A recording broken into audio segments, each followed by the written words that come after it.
Kostanowitz, publisher and blogger-in-chief at JewishHumorCentral.com.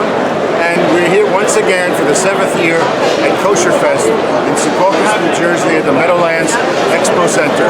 My whole crew is here. Maya Berkowitz, photographer, Viva Weinberg, food and wine editor, Benina Kostanowitz, Israel food and wine consultant, and reporter Phyllis Zofan. We're here again at this enormous expo of kosher food. Every year, the food industry comes together to see the latest in kosher foods that are being introduced for the trade. Many of them will show up at your typical kosher supermarket, kosher grocery, and we're focusing on the most interesting new products, many of which are winners of the Best in Show in their respective categories. And we're going to be interviewing the people representing these new foods and wines and have them tell us a little bit about them. So sit back and relax as we walk through what some people call the world's biggest kiddush. There's a lot of food here, and we'll try to wend our way through and not be bumping into all the people who are here whining and dining and enjoying themselves at Kosherfest. We've got about half a dozen interviews, maybe more, that we're going to cover today and tomorrow. So come back to Jewish Humor Central tomorrow again for more interviews on the latest and most interesting kosher food products. So I'd like to know what's going on with unorthodox wine. We've never heard of it before. I want to know why you made it, what's unique about it, and where it's going to be distributed in the United States. So give us the background. I'm not going to ask any more questions. Tell us your point of view. We want to use your show as a platform to find that elusive distributor. We are the only exclusive kosher wine estate in South Africa, and next to me is the only winemaker who's Afrikaans, an exclusive wine estate in South Africa. And our wine farm has been around for a number of years, from the late 1600s, but we've been making exclusively kosher wines for about over 2 decades now. Since 1988. Since 1988, so almost 3 decades. Why do you call it unorthodox? Well, our farm's name is Zandbeek, which is very hard for Americans to pronounce.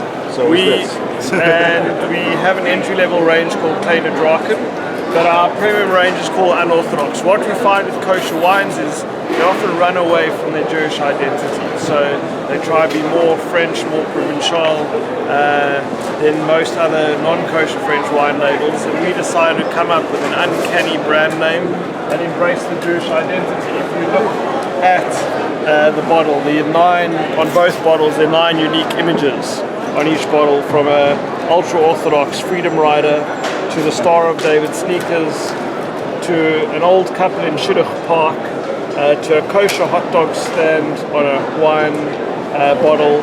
So it's unconventional, and beautiful, just like the wine tastes. That's great. Tell us a little bit about the varieties of wines and what's unique about them. Well, we've got 2 wines in the unorthodox range. It was released in September 2016, so it's just been released. It's in South Africa. We've got two wines, 2016 Sauvignon Blanc and a 2014 red blend, which is a Merlot Cabernet Sauvignon blend. Very good. Are you giving out samples? Of course. John? Yes, you're welcome to taste. Do you want to get behind? I'm here with Frank Santo representing Continental Desserts. They have a really unique product here, which we haven't seen anywhere in local markets. It's cheesecake, but in a different form. It's cheesecake in a cone. Looks like cannoli, but it's not fried, it's baked. So let him tell us about this new cheesecake cone product. Our product is new and intriguing. It's called an almond cheesecake cone. The cone is hand rolled, made out of butter, sugar, and almonds, and filled with a New York cheesecake. It comes in frozen, you serve it frozen, you eat it frozen. And you have certification by CRC and Chalav Yisrael OU. Great, wonderful. All right, we'll look for it in local supermarkets. It'll be in New Jersey, in Teaneck. Yes? Yes, hopefully soon. Thank you very much. Here we are again at Kosherfest 2016. This time we're with Rachel Fikowski, who is representing sake, kosher sake. We have a line of kosher sake that's being introduced. and she's going to tell us all about it. So, give us a little about your kosher sake line, what it is, and what the different varieties are. Absolutely. These sake are all certified by the KLBD. They are premium sake made at the pinnacle of craft in Japan in Fukui Prefecture and in Kyoto Prefecture. They're breweries with long histories, many generations of same family ownership, and they're high craft breweries, meaning that they concentrate on using the best rice. Now sake is made using only rice, no grapes, no flavor additives, no aroma additives, but high-end sake resembles wine in a way of aromaticism, in a way of flavor, and in a way of pairability with food. For instance, a sake like this, a rich, sweet sake with the excellent cheese, and a sake like this, which is very light, very easy, very beautiful, would be great with a fruit salad. Now, sake, to me, is a wonderful beverage for the new age because it is a low-acid, non-sulfite, no-gluten alternative to wine with all of the aromatic components and all of the flavor components of wine. Now, these kosher certified sakes can bring you more variety, where you've had the same kind of wine at your table for the last 40 years. It might be time for sake. I'm here with Dovosina, representing a company that produces a brand new product. It's a new alternative for individual meals with an Asian flavor. Looks like they have a whole line of pre-cooked noodles with various sauces, bolognese, peanut satay, pad thai, and kung pao. So let's go say a few words about the line and how you created it and what's unique about it. First, we won Best New Product at Kosherfest 2016. These are authentic Thai noodle meals with 2 packages inside the box.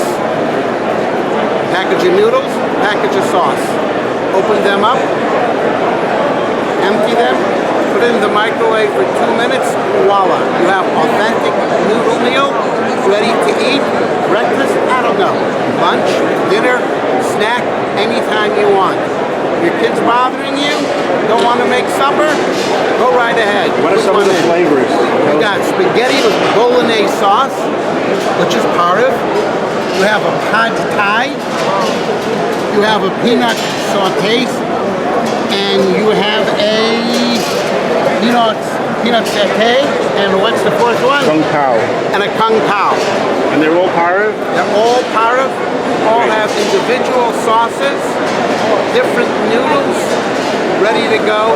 You're sure to love it. Great, so we'll look forward soon in the kosher market. Thank you so much. You're welcome. We're here with Mary Kim, who's representing a brand new product at Kosherfest.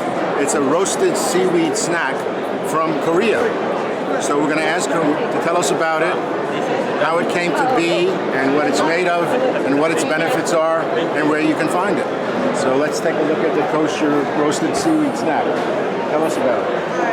This is our Tursi premium roasted seaweed.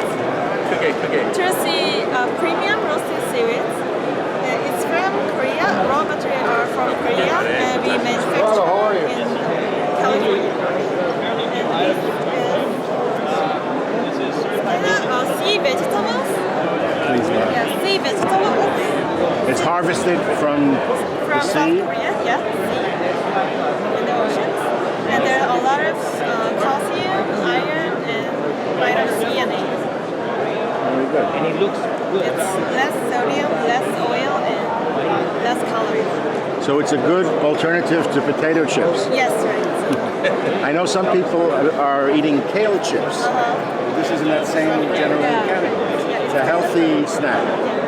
Very good. Thank you so much.